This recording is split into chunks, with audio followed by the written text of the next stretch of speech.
9BF Rochester, the sports leader. 95.7 FM and AM 950. The Fan, Rochester, an Odyssey sports station.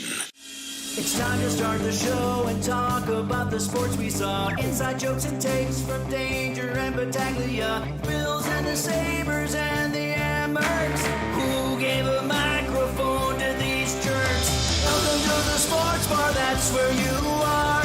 Welcome to the sports bar, that's where you are. Welcome to the sports bar, that's where you are. With Danger and Battaglia.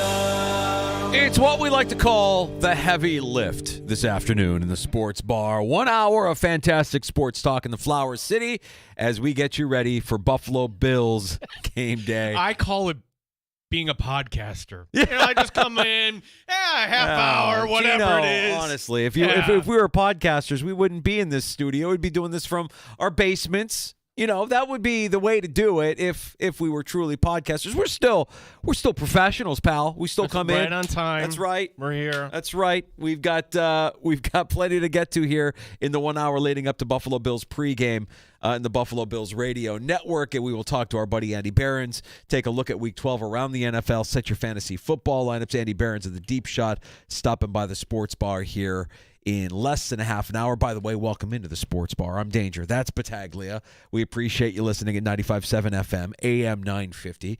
The free-to-download Odyssey app, iHeartRadio, tune in. You can even watch the stream as we are up live now on our YouTube and Twitch channels. Find us at The Fan Rochester. Like and subscribe while you're there. Mike Danger, I have some breaking news here. Gene, I'm not ready. Break. Ow! Ow! Ow! It really hit me. I didn't know it was coming back that far. A Bill schedule change I think we can all get behind here. Oh, okay. So we got a game tonight and a schedule change to look forward to down the road. They moved the Bengal game to 1 o'clock. Wait, I thought Joe Burrow was coming back. Like, yeah, no, it's not going to be close. I don't know why. When I saw this, I'm like, ooh. Was that originally scheduled for a 4 o'clock? 4:25. Yeah. That was like going to be the national game. They're like, yeah, no, that's not what we. Okay, so I think if you were to poll Bills fans, now it's funny because for years during the drought, the Bills only played 1 o'clock games, and everybody bitched about how the Bills never got any primetime love, and now they're the darlings of primetime, and they get primetime games all the time, as they do tonight, and we're like, I just want a 1 o'clock kickoff. Can we just get our 1 o'clock kickoffs back? And I get it, right? Like if you're in a routine, the 1 o'clock kickoff works better for your routine. It doesn't completely jar you for the entire week. Yeah, and who knows what the weather will be like coming up in December. That could be a factor too here. Everything, vortex, polar vortex, everything else. But you're absolutely right. I think Sunday at 1 o'clock, that's what Bills fans are accustomed to. Gosh, when the Bills were on Thanksgiving against the Cowboys, that was such a big deal. Right. It was. It was before this whole thing took off. It was before even you got to your first playoff game. One of the first glimpses you saw of Josh Allen doing Josh Allen things, right? I don't know that everybody had the Bills going into Dallas on Thanksgiving and winning that game the way they did. It was fairly convincing, and Josh Allen looked good. It was fun. Yeah. It was fun, and the Bills drew a number, and everybody kind of, maybe they're not so bad. How did that season end? It ended with a overtime loss in Houston, Danger, as we explored yesterday. The last time the Bills won in Houston, 2006. So I got on the break room this morning and threw out some stats that we've talked about here, and I'm getting conflicting stats now. I don't know what's real and what's not. So we know for sure Sean McDermott in Thursday night games is 6-1. Yes. He lost his first Thursday night game, but has won 6 straight. Yes. Where's the conflict? What's Josh Allen's record on Thursday night? Oh. Because Duffy threw out, Josh Allen's undefeated on Thursday night. It's like 8-0 or something like that. I'm like, sounds like a lot. No. That might be right. Because McDermott's first year, Allen wasn't on the scene. Mm-hmm. So, but how would Allen have more wins on Thursday night than Sean McDermott? That's a good question. That doesn't the math isn't mathing. This is the stat muse thing. I don't know if this is accurate. Well, I mean, do you count the Dallas game as a Thursday night? I don't. Okay, so that Thanksgiving game. Yeah, so and the Thanksgiving game against New Orleans. Okay, so what I am citing in that is short week of rest. Prime time, the prime games, the Thursday night games. If you want to say Josh Allen's season opener against the Rams, but that doesn't mean I was citing that was a Thursday night game. Yeah, but it's week 1. There's no short rest on that. So Josh Allen on Thursday night, his record is impeccable. On Thursdays, it's impeccable. Yeah, 8-0. 8-0 on Thursdays. Sean McDermott, 6-1. Okay, so now we have clarity. Now I feel better because I was like, wait a minute, that doesn't work. How does Josh Allen have an undefeated record and more wins on Thursday night than McDermott? McDermott 6-1 on the Thursday night prime games, not necessarily. No. All I'm saying is what I was citing as the 6-1 record is on short rest coming off a Sunday game. Right. Yes, that's it. That's what I'm saying. Yeah. The Thursday night prime games. Yeah. Okay, so both of those stats.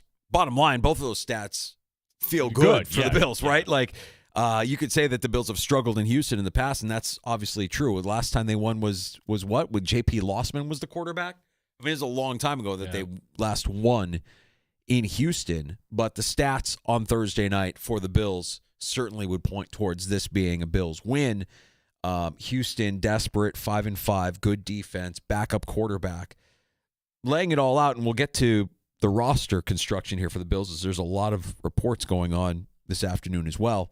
But I think a lot is being made of a Houston Texans team that, frankly, I don't think is a playoff team. I don't think the Texans are there. I think their line is soft. I think their defensive line is good. I think their defense is good, but I think they're also benefiting off of a pretty soft schedule of quarterbacks. I mean, Sam Darnold scored 27 points when the Seahawks beat the Texans earlier this year. I like Josh Allen in this matchup.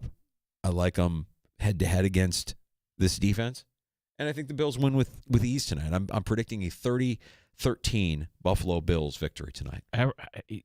I would like to think that Vegas knows something here, and I've heard a lot of blowout predictions around town, and Vegas does not think this is going to be a blowout, right? The line went up to 6. It started at 4.5, assuming Stroud would have been back. Are we really convinced that the Bills' offense is just against a good defense here going to just show up and continue what they did against Tampa? It's a road game. It's a short week. It's in a place where, for various reasons, the Bills don't perform well. I do think the Bills win this game, Danger, but I think it's ugly. I think it's just nauseating to watch this tonight. I just say everybody buckle up.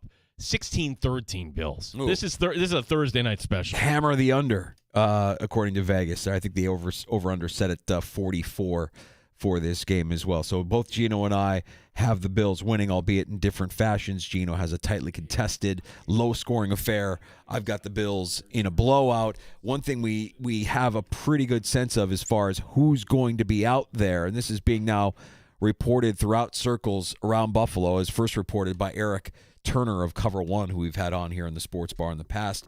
Keon Coleman expected to be a healthy scratch once again tonight in Houston. Yeah, and Buffalo News is also reporting this now too, and I'm a little surprised seeing that Curtis Samuel is not available, and so I think it's a given now that Gabe Davis gets elevated for tonight. If you roll with 5 tonight, your 5 receivers are Palmer, Elijah Moore, Shavers, Shakir, and Gabe Davis, and you roll with 5, and you probably win because Keon Coleman is inactive again. If you're one of the people that says, "Hey, look how good the offense looked last week without Keon Coleman," maybe there's something to that. Well, I think it was Perino that made this point. Why I kind of came around thinking, all right, that maybe they will activate Coleman is the fact that, well, for Gabe Davis, he looked good.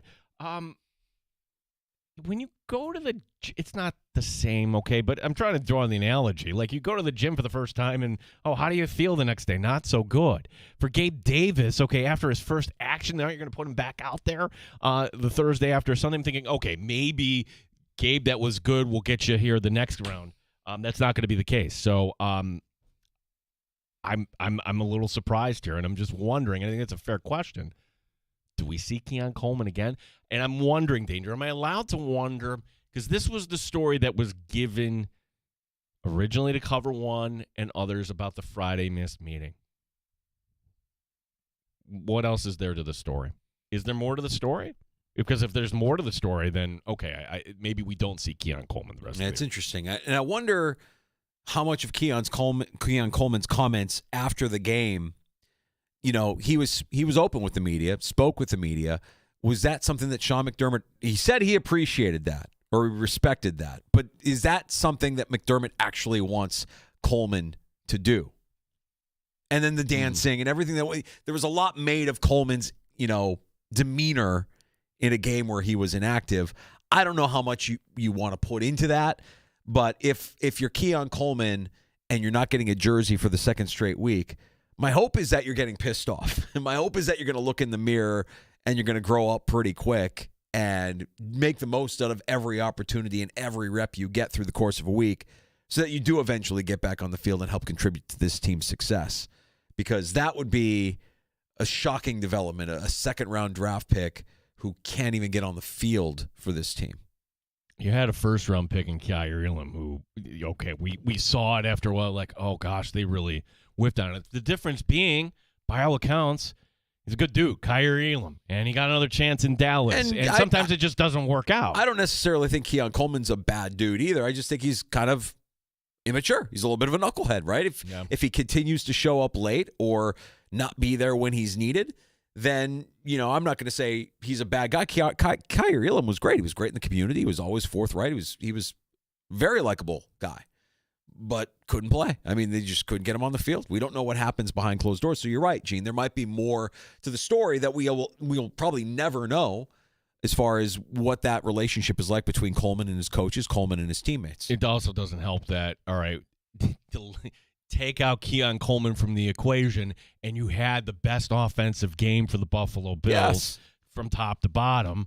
That's what it's supposed to look like. And having Palmer back and elevating Gabe Davis, and Davis has the trust of Josh Allen. If it comes down to confidence and trust, you've got a couple of guys. You're still down Dalton Kincaid tonight, which is another guy that Allen has shown that he trusts. But with Shakir and with Gabe Davis, at least you have two guys that have more than a season's worth of experience with Josh Allen, and he'll feel comfortable targeting them against this Texans defense. So that's the big story from this afternoon as we get ready for kickoff tonight at 8 o'clock. Pre-game coverage of Bills-Texans starts here on the Fan Rochester at 4 o'clock. Before then, you can join us on the Good Smoke Barbecue and Pub Wingman line. Our phone lines are open for you now at 866-4FAN, 866-4326. Award-winning barbecue from Good Smoke Barbecue and Pub, 135 West Commercial Street in East Rochester, goodsmokebbq.com. I'll be hanging out with Ryan Duffy tonight, Taproom Bill Gray's in Chili. I don't know if you heard the challenge or not tonight. Tommy's bold prediction was that Ryan would set a record for wing eating tonight at Bill Gray's, that he would eat at least 50 wings. And we encourage the listeners of the show to go to the tap room, buy Ryan wings, buy him wings, get him 10 or 12 or however they serve them up at Bill Gray's tap room, and just load them up with wings. We want him to break a record tonight. So here's the deal. Bill Gray's, sell a dozen wings for $12. Oh. So, look, if you like the break room, you wanted. What did you pick? Did you pick the over? I said yes. I'm absolutely in on this. I don't know what the record for wings eaten at Bill Gray's is, but I'm fairly confident Ryan can smash that record. So what you're saying also, too, is that I might have to get on the mic once or twice if he's really grinding at the end to try to finish this off. I mean, the other thing that we have to consider is our audience cheap? I think our audience is cheap. I mean, are they really going to show up and buy Ryan a dozen wings? I mean, 12 wings for $12, pretty good deal. Even if you're frugal, I think you can swing that. So Ryan tonight, I don't know that he's wearing the full-on Texas outfit that he was wearing this morning. Instead of Larry Hagman, he was Larry Fatman. That's some good ones. He looked he looked like the owner of the Hidden Valley Ranch. Just terrible. Poor guy. We just absolutely gets eviscerated. Just shows up, takes the punches, gives the predictions, and tonight you'll be able to hang out with him at Bill Gray's. Gino will be there as well. Bill Gray's in Chili. Yeah. 10 seconds. You called it. There, our Sabres segment. That's it. Yeah, no, I'm pissed at myself. I'm mad. Why? Because You called it. I burned some calories actually watching last night. I thought, okay, they're down 2-0. This checks out. This goes exactly the way I think it's going to go. Like the Flames are not good, and the Sabres aren't doing what they're supposed to do in beating up on a bad team. Then they show a little fight. They get back into the game. It's 2-2 going to the third, and there's absolutely a lifeless effort in the third. And the Flames walk away with a 6-2 win. Chicago tomorrow night. And Chicago is a team right now that's kind of like what you would want to see out of a team like the Sabres, a team with young talent, a team that's developing. It seems like it's going in the right direction with the Blackhawks. We'll see if the Sabres have any life to them. But, man, just a discouraging performance for fans by the Sabres last night. Yeah, brutal. You can write to Danger. He's at AKA Mike Danger. I'm at my name, Gene Battaglia. Frank writing to us. If there was ever a question regarding how much a difference coaching makes, one need only look at the Anaheim Ducks, then and now. Well, Lindy going to get fired a second time? If you get the right guy, Frank's right. If you get the right guy for the room, yeah. It does make a difference, but that's the thing. Like, who's the right guy? Clearly, it's not Lindy. Lindy's a great coach. He's been a great coach for many years. We remember the unbelievable years that he coached the Sabres. And at that time, he was the right coach for the team. At this time, he is not the right coach for this team. And I don't know who that guy is. I hope that smarter minds within that organization can identify Yarmo or whoever is there in the organization that would be in charge of determining who the next head coach of the Sabres is going to be, could find the guy that will get through to a locker room full of knuckleheads. Because this is the same conversation that we have year in and year out with this team, and it doesn't matter who the coach is. So, it wasn't Ralph Kruger. It wasn't Don Granato. I don't know that it's Seth Appert. I don't know who it is. I don't know who that guy is. But Frank is right. If you get the right coach, things can change. Things can absolutely change. They haven't gotten the right guy. And they don't have – they have a team that just plays, in my opinion, with no heart. They're just lifeless. Lifeless effort. It's gross. 4 o'clock for Bills and Texans coming up here tonight. Joe Mixon is done for the year, by the way. They kind of put that out there. So if you were holding on to him in fantasy for whatever reason, you can't let Woody Marks get over on you today. If you have a Sean Tucker performance from Woody Marks or something, then this has to be a game where you're going on your defense here. The Texans' offensive line isn't all that. The Bills, for as much that has been made of them not being able to stop the run, it hasn't been that way with every opponent. Like, they were able to stop the run earlier this year against the Jets, against the Saints, against the Panthers. The Chiefs were held, to low rushing total. So it's not like the Bills can't stop the run entirely. They struggle with speed, as we saw with Devon Achane. They struggle with speed and size, as we saw with Bijan Robinson and Derrick Henry in week 1. I think you don't have that in the Houston backfield. Yeah, Nick Chubb is there, but he's not what he was. And I think you should be able to halt that run game, force Davis Mills into trying to beat you. And if your secondary is up to it, don't let Davis Mills beat you. I mean, for God's sake, if we're here tomorrow talking about how Davis Mills got over on the Bills, talk about a yo-yo season and a roller coaster ride, because I think that's what the people that are anti-Bills are thinking that is going to happen here, is that they're an inconsistent team. They look good against the Chiefs. They look terrible against the Dolphins. They look good against the Bucs. What are they going to look like against the Texans? Well, history would tell you they're not going to look very well against it. They're not going to look good against the Texans. No, Houston, in terms of yards per game, they're number 1 in the league. They allow on that side of the ball. Now, you could say some of it is their opponents. You could say some of it's just how the game goes. By the way, number 2 is Cleveland. Number 3 is Denver. So, but also number 7 is Kansas City, and the Bills did just fine against the Chiefs 3 weeks ago. Right. Yeah, I have faith in the offense. I have faith in Josh Allen. over Davis Mills tonight. I don't see. I'm really struggling with a scenario that has Davis Mills getting over on Buffalo and us talking about the Bills losing to the Texans tomorrow. But it is the NFL. It's a strange season. Yeah, and not in factoring some teams have had bye weeks. The Bills have allowed the fourth most yards on the ground. Only ahead of them, the Dolphins, the Bengals, and the Giants. I'm sorry. Like, it's incredibly inconsistent. But like as you mentioned, I don't think with that Houston offensive line, I don't think Woody Marks and Nick Chubb, whatever's left of Nick Chubb at this point, are going to get off on Buffalo here tonight. Well, let's get some feedback from Andy Behrens from the Deep Shot. We'll talk tonight's action, and we'll also talk fantasy football and the fantasy football playoffs, which are right around the corner.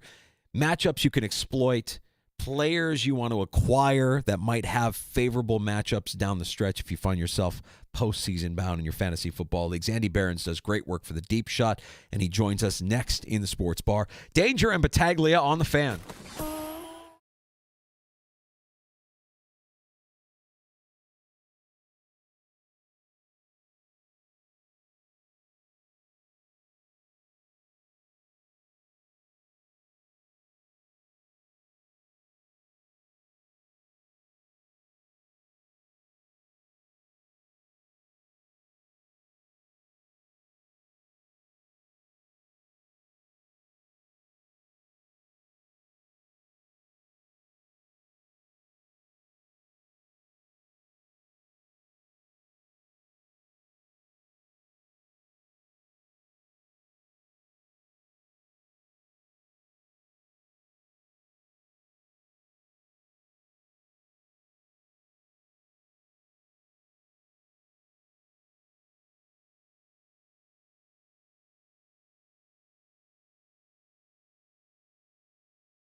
Rochester Sports Update. Multiple reports have Keon Coleman not dressing tonight, missing his second straight game. The official practice squad elevation report that's yet to come out. Steve Tasker today on how he thinks the Bills will win tonight. This game is going to be won by the big bullets, not the shell casings. I mean, it's going to be won by the big explosives. Cook, Josh, Knox, and Palmer, and Gabe Davis. But this game's going to be won by the big dudes, not the others.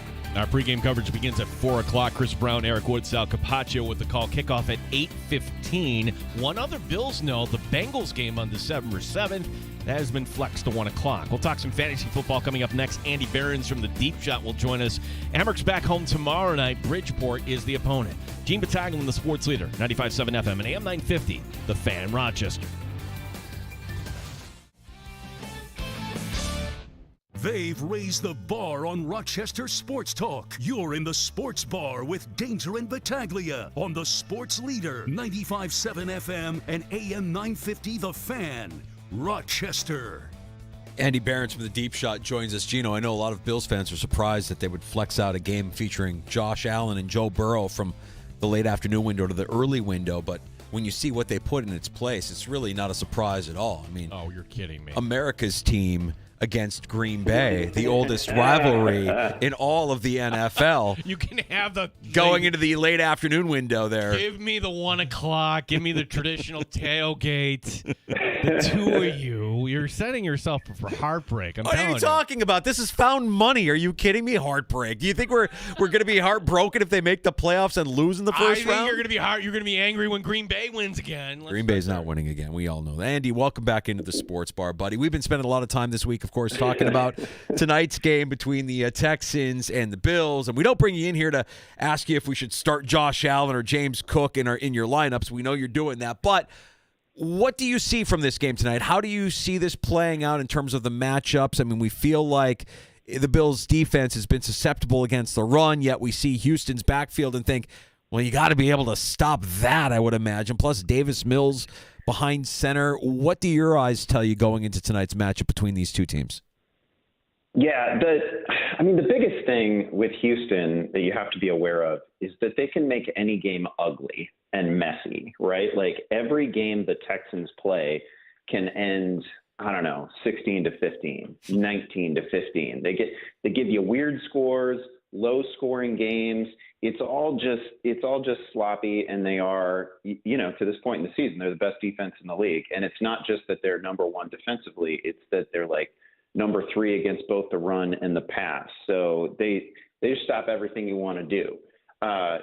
It's a great, if you're a neutral observer like me, it's a great styles make fights sort of game, right? Because we have one of the league's most explosive offenses against one of the most tested and just brutally effective defenses. Josh Allen is obviously the difference in this game. There's not a dude like that on the Texans side. Woody Marks has been pretty good. I'm not as the running back for the Texans, and he's really taken over this last month or so, month and a half. Woody Marks is really leapfrogging Nick Chubb, and it's no longer a committee. It's just the rookie, and he's not the most explosive back in the league, but he can do a little bit of everything, and he's effective as a receiver. You don't know what's coming when he's on the field, which is certainly an advantage and not something we see with every rookie. So J.D. Higgins playing well too. I don't know. They got some guys, and Davis Mills hasn't been terrible. So I don't want to say they're out of this thing, because basically with Houston's defense, if they can just get to 18 points, they have a chance most weeks. Andy, watching Monday night in the Raiders, and I hadn't sat down to watch a Raider game, like, holy cow, that's a bad quarterback. And are we experiencing more bad quarterbacking play here in 2025? Because you just look, okay, Tyrod's getting the start, Jacoby Brissett, old man Aaron Rodgers, or is this something we normally kind of go through? I guess my question is, of all these bad quarterback situations, who are the teams you really got to be careful with in terms of putting out there in your fantasy lineup?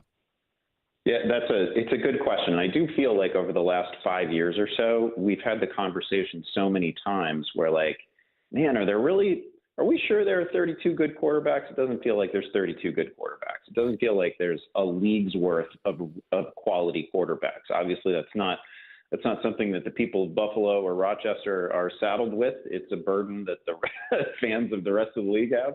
But I mean, I think it's right. We have some people in positions that I don't know. Should Jacoby Brissett be starting? Should any team put itself in a situation where it's either Justin Fields or Tyrod Taylor? We have Kirk Cousins starting games for the rest of the year after the Michael Penix injury, and it's not as if Penix was playing well. So, yeah, there are offenses where we legitimately have to be concerned. Atlanta's one of them.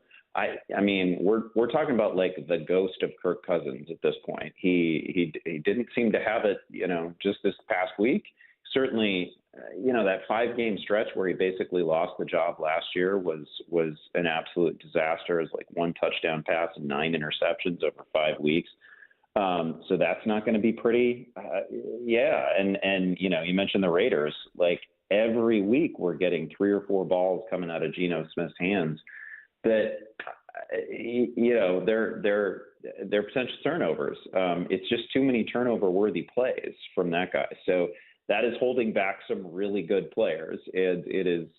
Without question, it has been a problem. We were joking yesterday, Andy, because there was a report that the NFL is monitoring the progress of supersonic flight back to Europe again. It's like, okay, if they want to expand into the European countries or if they want to expand even further into Asia, at some point they're going to have to figure out their quarterback problem, because if you can't find 32, you're not going to be able to find 36 or 40 down the road in future generations. Andy Behrens from the Deep Shot joining us here in the Sports Bar with Danger and Battaglia. It's that time of year where we look to guys like you, Andy, to look into the crystal ball and let us know, do we have gold mines on our roster if we're in playoff position and looking forward to a postseason berth in our fantasy playoffs? Look at those projections, those matchups we can exploit during the playoff weeks. Do you have a list of players or players that we should be looking to acquire if your trade deadline hasn't passed yet in your league? Oh, I love that you asked that question. There's a couple guys that I think you should be looking to trade for. These are guys that, obviously they're not hanging out there. And one of them would be a buy high. But, man, Trey McBride is the guy who's going to get the Cincinnati Bengals defense in Week 17. And I think we've talked about them before. They've already given up 12 touchdowns to opposing tight ends. McBride right now, it's like 12 targets a week. It's 100 yards each week. Brissett just completed 47 passes, a week ago.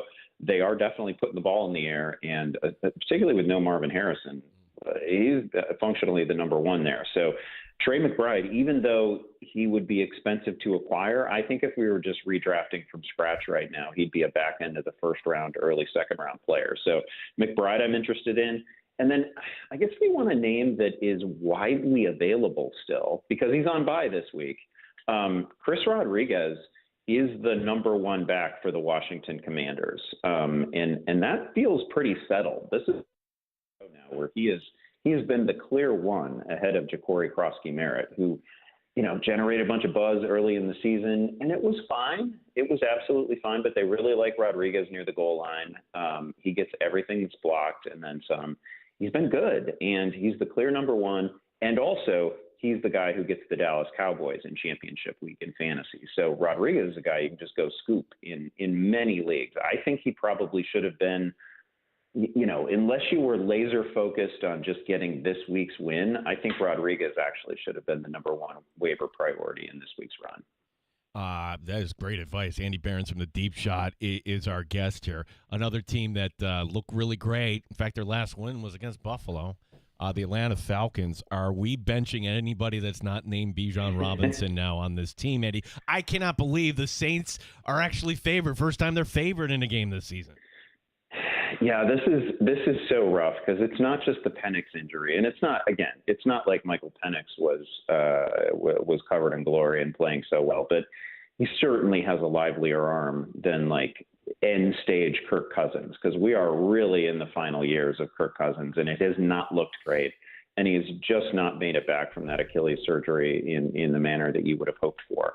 So it's a huge concern, and then on top of that, Drake London is going to miss at least a week. And without Drake London and Penix, we can't really expect much of anything from that passing game. I know people have made some sort of desperation ads of Darnell Mooney in their fantasy lives, but I would just stay away from that passing game entirely. I know there are some folks that are really worried about Bijan Robinson, and I feel like every major fantasy platform has written the same article this week about how, maybe it's time to trade Bijan with, the direction Atlanta's offense is headed. I just want people to know, I was looking at this today. If you go back and you look at that 5-game stretch in which Kirk Cousins lost the job last season and was playing horribly, and Atlanta averaged about 14 points a game, and they went 1-4. They were terrible. Bijan Robinson rushed for 90-plus yards in 4 of those 5 games. He scored like 5 touchdowns, and he delivered double-digit fantasy points every week. He was fine. He is the one guy that is exempt from all this. Andy, I'm curious as to whether or not you have any updates on the availability of Bucs running back Bucky Irving, and he's been ruled out. He's ruled out already. Yep. So okay, good. That leads me to what I was going to follow up with. Yeah. Sean Tucker Am I doing this right? Sean Tucker feels like, based on what we saw against, albeit Buffalo last week, somebody that can provide your team with some value here, not just with Bucky Irving out, but when Bucky Irving returns, there might still be some additional value there with Tucker. Yeah, this is really unfortunate with Bucky Irving, but it does not sound like he's going to be able to go this weekend, even though he's been like a limited participant in practice now for 2 weeks. So that's really frustrating. I thought Tucker was, obviously scores 3 touchdowns last week. The wheel route touchdown, a lot of guys could have scored that. I don't want to make it seem like, and Sean Tucker is good. Sean Tucker is somebody who, when he gets a lane, he can hit it. He's got real power. I'm not trying to be negative about him, but I also don't want to oversell him as like a secret superstar. I do think he pretty clearly has a role even when Bucky comes back, and I think it's reasonable to suggest that he's leapfrogged Rachaad White. He's certainly cut into Rachaad White's workload. Tucker becomes that guy where, like, if you had to be focused on Week 12 and getting Week 12's win, he was probably the best fantasy ad on the wire this week, because I think he's going to hold it down for another week and be really effective. And, last one for me, Andy, because, this time next week we're all going to be imbibing and eating turkey and doing all that fun stuff that we normally do on Thanksgiving Day. But, Green Bay, Detroit, okay, we know who to play. Kansas City, Dallas, yes, you want Chiefs going against that defense. Cincinnati, Baltimore. Watching Lamar Jackson, that didn't look right against Cleveland. Okay, they're playing the Jets this week, but as we're kind of jumping ahead here with the Ravens on a short week, your thoughts on Lamar here in this Ravens offense, because they're going to need every win they can just to get into the postseason here, Andy. Yeah, a hollowed out version of the Jets defense is about as friendly a spot as anybody can get. So I think this one is fine. I think we have to give a lot of credit to Cleveland last week. That defense is great, and Myles Garrett is playing just out of his mind, and it's really too bad that there's really nothing else around him, because he's a different level from every other member of the Cleveland Browns right now. So I think you have to mostly credit the opposing defense in that one. Cincinnati is probably going to get Joe Burrow back. So credit to Burrow, because this is nearly a month ahead of schedule, basically, in the recovery from surgery. They need, they're 3-7, right? You can maybe afford one more loss, but probably not. Like, ideally, Cincinnati finds itself in the situation again where they basically need to win out with Burrow. And he's going to give him a shot. Unfortunately, no Jamar Chase this week, because he spit his way out of playing in Week 12, got himself suspended, rightly so. So it's a tough spot in which Burrow is coming back, but he's going to give Cincinnati's offense a little bit of a spark. So that's interesting as well. Andy, are we sleeping on San Francisco overall, their offense? It feels like with Brock Purdy in there and seeing them drop over 40 last week, knowing what they've got in front of them here, and also knowing they have some injuries on the defensive side of the ball, Are they still considered a contender? Are they somebody that we're worried about here if they get into the postseason? I don't know if we're sleeping on them to the extent that at least one of you is sleeping on the Bears, America's team. That's right. The team that everybody is afraid of right now. I thought Purdy actually looked awesome last week, and the first time he returned this season, it was a little shaky. It didn't seem like he really had his feet under him. It seemed certainly like that toe was bothering him, and then they held him out for another protracted period of time. I thought he looked great, and he made the usual deep with crazy anticipation kind of throws that we associate with Purdy. I thought he looked really good. The problem, I mean, if you want to look for problems on a banged up roster, Ricky Pearsall returned, and he was barely involved. He played a lot. He played his full complement of snaps, but he was barely involved, and it was a struggle for him. And there was some reference on the broadcast to, the broadcast team basically suggested they'd spoken to him, and he was like, yeah, I'm going to have to play through this knee injury for the rest of the season. Probably not going to be anywhere close to 100%. So that's a limiting factor. Also, it's a pretty banged up defense. It's a little bit of a shell of itself. So as for making a deep postseason run, if San Francisco can make the playoffs from where they are right now, especially with the two teams ahead of them in that division who look like they shoot. The Rams and Seahawks, those teams are a potential NFC title game. So, if they can make the playoffs, I think that's an incredible outcome for them. Thank goodness we are not on the air on Black Friday, because our show is going to be airing would have aired at the same time as Bears and Eagles on Black Friday. If Chicago goes in, I might call in sick Monday, Andy, if the Bears pull that off on Black Friday. Oh, heck yeah! I mean, what are they going to say once we've beaten the Eagles? And of course, you mentioned it coming in, Bears and Packers getting a spotlight later in the season. Is it even a rivalry anymore? If we look back at the last one consecutive games between these teams, the Bears are dominating the series. I want Rodgers. I'm getting cocky, Andy. I want Rodgers to play. I want Rodgers to play. I don't want an asterisk if they beat the Steelers with Mason Rudolph or Duck Hodges or whoever the Steelers are going to trot out there to back up. I want Rodgers. Put him out there. I don't care if he has one arm. Let's go. Oh, I feel the same way. I feel the same way. He was limited in practice today. It looks like he's trying to go. Yeah, he's going to try and go. I love it. Andy, appreciate the work you're doing at the Deep Shot. Great fantasy work as well. Great advice. And enjoy your holiday, buddy. We'll talk to you again here in a couple of weeks. Oh, you guys too. Thanks, everybody. Everybody enjoy the holiday as well, and good luck this week. Hey, thanks, Andy. Andy Behrens from the Deep Shot. Read his work there. Get your fantasy football advice, all of his rankings up to date. Really great site that he's put together there. With his buddy Dalton. If you're jumping in and you're like, wait, what?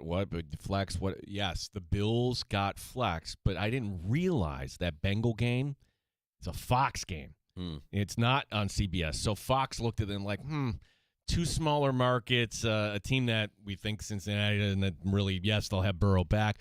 Or do we want to put in number 3, the third market, Chicago, with everybody? That's an easy TV play. That rivalry always pulls a number, even if both teams are bad. That game always pulls a number. Yeah, and I don't think any Bills fans going to be upset. Like, oh, okay, 1 o'clock, perfect. Yeah, sign me up for that. Tim writing in, could this also be a precursor to the Bills getting flexed the following week? Maybe. We discussed that because you look at the Monday night game the following week, Dolphins-Steelers. Whoa. Would they take the battle for the AFC East, the Bills and Patriots, and move that to Monday night? Well, if they gave the Bills 3 extra hours here on Sunday, maybe that would lead to it. We will take a quick break here and come back, set you up with everything you need to know. Buffalo Bills pregame coming up at the top of the hour. Tonight's kickoff just after 8 o'clock on The Fan Rochester.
And Rochester at home by asking it to play 95.7 The Fan.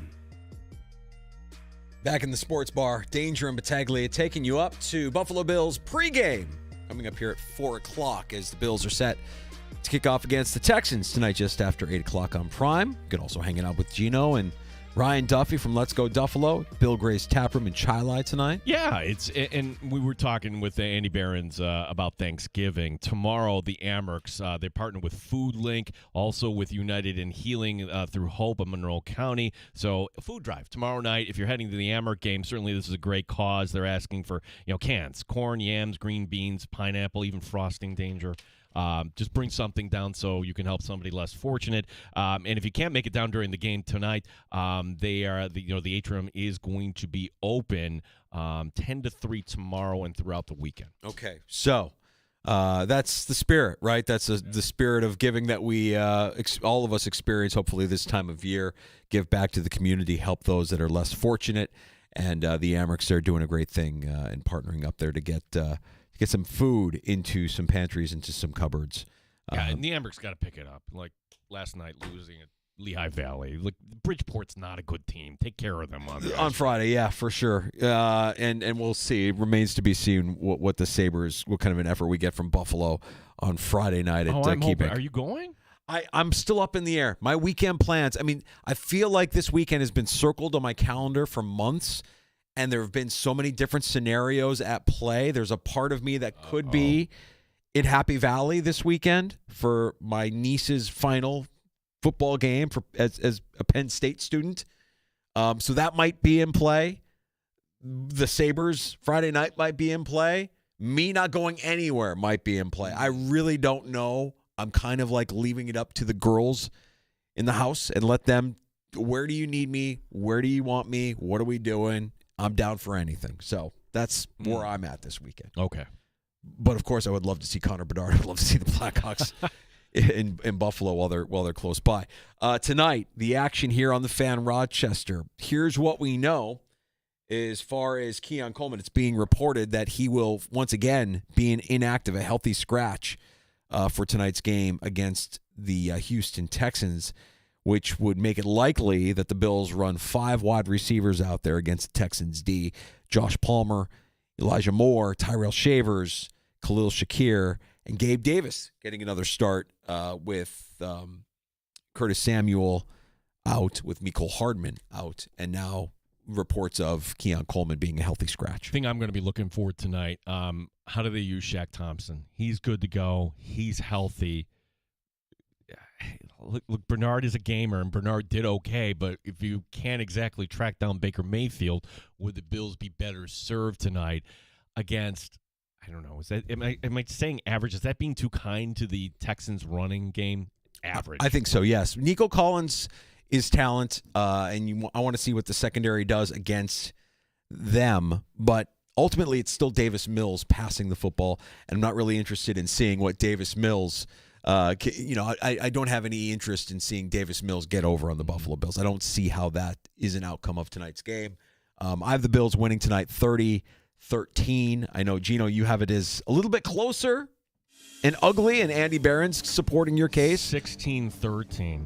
Executive producer had a dream that this is going to be a 3-3 game in the fourth. Are they expecting snow in Houston? Are they playing with the dome open? She says 10-3 Bills. I'm like, oh my gosh, if that happens, wow. Tonight is the night. Just caution everyone. Style points don't matter. It's a short week. Win on the road. And hopefully tomorrow we're playing a little Bruno Martini. I like that. I like the sound of that. Tomorrow in the sports bar, DA, Damon Amendolara, will share his thoughts from tonight's action. The host of the Bill Maddock podcast stops by at 4:25 tomorrow afternoon. I'm like you, Gino. Wow. I'm tuckered out, pal. That was a heavy lift. 1 hour of fantastic sports talk in the Flower City here in the sports bar before we get you to Buffalo Bills pregame, which is on the way next. Enjoy the game. Talk to you tomorrow afternoon on the Fan Rochester. You're listening to the Sports Bar with Danger.